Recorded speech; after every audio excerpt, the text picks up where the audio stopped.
Untuk kelompok 7 ini terdiri dari 3 anggota. Yang pertama yaitu ada saya sendiri, Arli Maulida Imanika, dan kedua rekan saya yaitu Gevira Aula Najwa dan Renata Pramudia. Next. Nah, untuk teknologi ini yaitu merupakan bagian dari backbone. Teknologi ini dapat dikatakan emerging. Nah, emerging ini takarannya masih dalam taraf riset dan kebanyakan pembelajaran itu dipersonalisasi dengan menggunakan sebuah teknologi seperti AI. Nah, teknologi AI ini kita dapat menganalisis kemampuan seorang mahasiswa maupun seorang siswa. Kemudian ada Learning Management System. Yang pertama Sakai. Sakai ini paling cocok digunakan untuk menjadi ujung tombak penelitian dan kelompok proyek di lembaga pendidikan dengan menyediakan mahasiswa dan dosen dengan sumber daya e-learning untuk kolaborasi yang aktif. Kemudian ada Moodle. Moodle ini sama e-learning atau perangkat lunak yang digunakan untuk kegiatan belajar berbasis internet atau situs web. Kemudian ada Web City. Nah, untuk Web City ini banyak digunakan oleh lembaga pendidikan untuk menyediakan serta mengelola akses mahasiswa ke sumber pendidikan melalui online. Kemudian ada Blackboard. Blackboard ini aplikasi atau pembelajaran dengan menggunakan papan tulis secara online. Next. Untuk selanjutnya akan dijelaskan oleh rekan saya yaitu Gevira. Baik, selanjutnya di sini ada beberapa sosial media yang mendukung pembelajaran. Nah, yang pertama di sini ada Facebook dan Instagram. Nah, di sini kita dapat banyak informasi dan banyak juga info-info tentang seminar dan webinar yang dapat kita ikuti dan informasi yang lainnya. Lalu selanjutnya ada Pinterest. Nah, di Pinterest ini kita dapat mendapatkan banyak gambar yang kita inginkan dan gambarnya juga bagus-bagus. Lalu selanjutnya di TikTok dan Twitter. Nah, di TikTok dan Twitter ini kita dapat mendapatkan banyak informasi-informasi mau itu tentang pembelajaran ataupun tidak. Di sini juga banyak sekali informasi-informasi yang lagi viral. Nah, di YouTube kita dapat menonton pembelajaran yang kita inginkan atau ingin kita pelajari. Nah, yang terakhir yaitu di podcast. Nah, di podcast ini sama kita juga dapat mendengarkan banyak informasi-informasi yang kita inginkan. Next.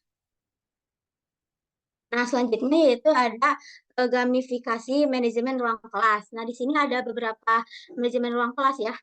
Nah, yang pertama yaitu ada kelas dojo, sok sok sos kreatif, Kahoot, dan Quizizz. Nah, di sini kita dapat mendapatkan banyak soal dan kita juga dapat latihan soal-soal yang kita inginkan.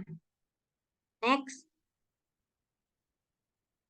Nah, selanjutnya di sini ada teknologi pembelajaran. Di sini yaitu ada virtual reality training secara nyata dengan mendemonstrasikan konsep. Lalu selanjutnya yaitu ada cloud computing. Di sini yaitu akses pada materi 3D printing. Nah, yang selanjutnya yaitu ada artificial intelligence, yaitu ini dapat berupa intelligent tutorial system chatbot yang dapat mencari solusi lewat database dan juga dapat berupa pedagogical agent yang bisa saja menggantikan asisten. Nah, yang terakhir yaitu ada hologram. Next. Nah, yang selanjutnya itu akan dipaparkan oleh rekan saya, Renata. Baik, yang selanjutnya ada penerapan Big Data Analysis. Yang pertama ada sosial media, yang kedua ada perangkat mobile, yang ketiga ada scientific instrument, dan yang keempat ada jaringan dan teknologi sensor. Untuk jaringan dan teknologi sensor ini dapat diimplementasikan dalam ruang kelas seperti penggunaan sensor dalam mendeteksi tingkat stres dari peserta didik sehingga pengkondisian di dalam kelas dapat berjalan secara maksimal atau pembelajaran juga dapat terjalan secara optimal. Selanjutnya, penerapan praktikum atau tutor. Nah, penerapan praktikum atau tutor ini dapat disesuaikan dengan kebutuhan, kurikulum, dan juga kompetensi yang ingin dicapai. Dalam contoh, misal kita ingin meningkatkan kognitif dari peserta didik, maka kita tidak perlu menggunakan terlalu banyak tutorial pada peserta didik. Namun sebaliknya, jika kita ingin mendapatkan peningkatan pada motorik, maka tutorial ini sangat diperlukan atau sebaiknya diperbanyak. Lalu yang selanjutnya ada hal positif dari teknologi, seperti yang tadi sudah teman saya sebutkan, bahwa banyak sekali dampak positif dari teknologi seperti mudahnya akses pada materi, juga ada latihan soal, dan juga ada beberapa akses pada informasi yang sedang tren pada saat ini. Tetapi tidak menutup kemungkinan juga bahwa terdapat hal negatif yang muncul dari penggunaan teknologi seperti terkikisnya nilai moral peserta didik karena sosial media ini bersifat luas dan juga terbuka sehingga banyak pengaruh serta sulit untuk memfilter. Oleh karena itu, disinilah peran dari tenaga pendidik dan juga orang tua untuk mengawasi peserta didik dalam akses pada sosial media sehingga tidak terjadinya dampak negatif dari sosial media tersebut. Sekian yang dapat kami sampaikan. Mohon maaf bila ada kesalahan kata.